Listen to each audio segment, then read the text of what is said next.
ਤੁਸੀਂ ਸੁਣ ਰਹੇ ਹੋ ਪੰਜਾਬੀ ਰੇਡੀਓ ਯੂਐਸਏ ਤੇ ਸਿੱਖ ਇਤਿਹਾਸ ਦੇ ਵਿੱਚ ਅੱਜ ਦਾ ਦਿਨ ਅੱਜ 11 ਜਨਵਰੀ ਹੈ। 11 ਜਨਵਰੀ 1915 ਕਾਮਾਗਾਟਾ ਮਾਰੂ ਜਹਾਜ਼ ਦੇ ਵਾਪਸ ਮੁੜ ਜਾਣ ਮਗਰੋਂ ਕੈਨੇਡਾ ਦੇ ਅੰਗਰੇਜ਼ ਹਾਕਮ ਸਿੱਖਾਂ ਨੂੰ ਕਿਸੇ ਨਾ ਕਿਸੇ ਢੰਗ ਦੇ ਨਾਲ ਸਜ਼ਾ ਦੇਣੀ ਚਾਹੁੰਦੇ ਸਨ। ਉਹਨਾਂ ਨੂੰ ਭਾਈ ਭਾਗ ਸਿੰਘ, ਭਾਈ ਬਲਵੰਤ ਸਿੰਘ, ਭਾਈ ਬਤਨ ਸਿੰਘ ਅਤੇ ਹਰਨਾਮ ਸਿੰਘ ਸਾਹਰੀ ਵੱਧ ਚੁੱਭਦੇ ਸਨ। ਅੰਗਰੇਜ਼ਾਂ ਨੇ ਸਿੱਖਾਂ ਦੇ ਖਿਲਾਫ ਪੁਲਿਸ ਅਤੇ ਖੂਫੀਆ ਮਹਿਕਮੇ ਦੇ ਵਿੱਚ ਇੱਕ ਸੈੱਲ ਕਾਇਮ ਕੀਤਾ ਹੋਇਆ ਸੀ, ਜਿਸ ਦਾ ਇੰਚਾਰਜ ਇੱਕ ਅੰਗਰੇਜ਼ ਹੌਪਕਿੰਸਨ ਸੀ, ਜੋ ਇੰਟੈਲੀਜੈਂਸ ਮਹਿਕਮੇ ਦਾ ਇੱਕ ਅਫਸਰ ਸੀ।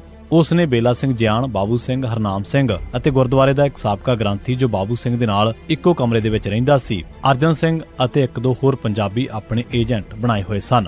31 ਅਗਸਤ 1914 ਦੇ ਦਿਨ ਹਰਨਾਮ ਸਿੰਘ ਦੀ ਲਾਸ਼ ਮਿਲੀ। ਕਿਸੇ ਨੇ ਉਸ ਦਾ ਸਿਰ ਵੱਢ ਕੇ ਲਾਸ਼ ਜੰਗਲ ਦੇ ਵਿੱਚ ਸੁੱਟ ਦਿੱਤੀ।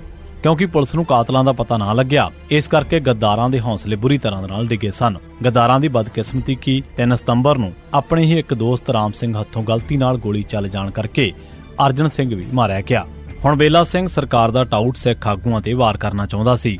ਅਰਜਨ ਸਿੰਘ ਦਾ ਸੰਸਕਾਰ 5 ਸਤੰਬਰ ਨੂੰ ਹੋਇਆ। ਸੰਸਕਾਰ ਮਗਰੋਂ ਸਿੱਖ ਗੁਰਦੁਆਰੇ ਦੇ ਵਿੱਚ ਬੈਠੇ ਸੀ ਤਾਂ ਅਰਜਨ ਸਿੰਘ ਦੇ ਯਾਰ ਬੇਲਾ ਸਿੰਘ, ਜੋ ਕਿ ਪਹਿਲਾਂ ਹੀ ਤਿਆਰੀ ਕਰਕੇ ਆਇਆ ਹੋਇਆ ਸੀ, ਉਸ ਨੇ ਗੁਰਦੁਆਰੇ ਦੇ ਪ੍ਰਧਾਨ ਭਾਈ ਭਾਗ ਸਿੰਘ ਭਿੱਖੀਵਿੰਡ, ਜ਼ਿਲ੍ਹਾ ਅੰਮ੍ਰਿਤਸਰ ਤੇ ਗੋਲੀਆਂ ਚਲਾ ਦਿੱਤੀਆਂ। ਉਸ ਦੇ ਬਚਾਅ ਵਾਸਤੇ ਬਤਨ ਸਿੰਘ ਅੱਗੇ ਆਇਆ। ਬੇਲਾ ਸਿੰਘ ਨੇ ਉਸ ਤੇ ਵੀ ਫਾਇਰ ਕਰ ਦਿੱਤਾ।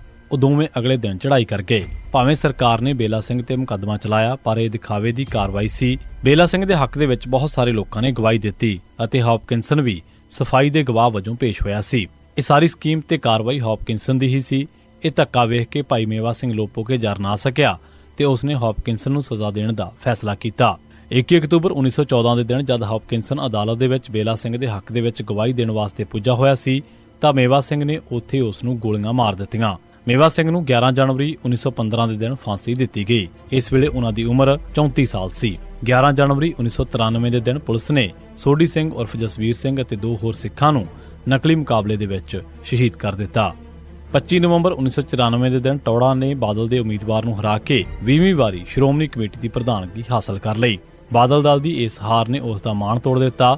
ਸ਼੍ਰੋਮਣੀ ਕਮੇਟੀ ਦੀ ਪ੍ਰਧਾਨਗੀ ਮਗਰੋਂ ਸਿੱਖ ਬੁੱਧੀਜੀਵੀਆਂ ਦਾ ਇੱਕ ਇਕੱਠ 10 ਦਸੰਬਰ ਨੂੰ ਬੁਲਾਇਆ ਗਿਆ। 6 ਘੰਟੇ ਚੱਲੀ ਇਹ ਮੀਟਿੰਗ ਕਿਸੇ ਸਿੱਟੇ ਤੇ ਨਾ ਪਹੁੰਚ ਸਕੀ। ਅਗਲੇ ਦਿਨ 11 ਦਸੰਬਰ ਨੂੰ ਏਕਤਾ ਕੋਸ਼ਿਸ਼ਾਂ ਵਾਸਤੇ ਇੱਕ 5 ਮੈਂਬਰੀ ਕਮੇਟੀ ਬਣਾ ਦਿੱਤੀ ਗਈ। ਇਸ 5 ਮੈਂਬਰੀ ਏਕਤਾ ਕਮੇਟੀ ਦੀ ਰਿਪੋਰਟ ਦੇ ਆਧਾਰ ਤੇ ਅਕਾਲ ਤਖਤ ਦੇ ਸੇਵਾਦਾਰ ਮਨਜੀਤ ਸਿੰਘ ਨੇ ਬਾਦਲ ਅਤੇ ਅਕਾਲੀ ਦਲ ਅੰਮ੍ਰਿਤਸਰ ਦੇ ਸਭ ਆਗੂ 10 ਜਨਵਰੀ 1995 ਨੂੰ ਤਲਬ ਕੀਤੇ ਸਨ।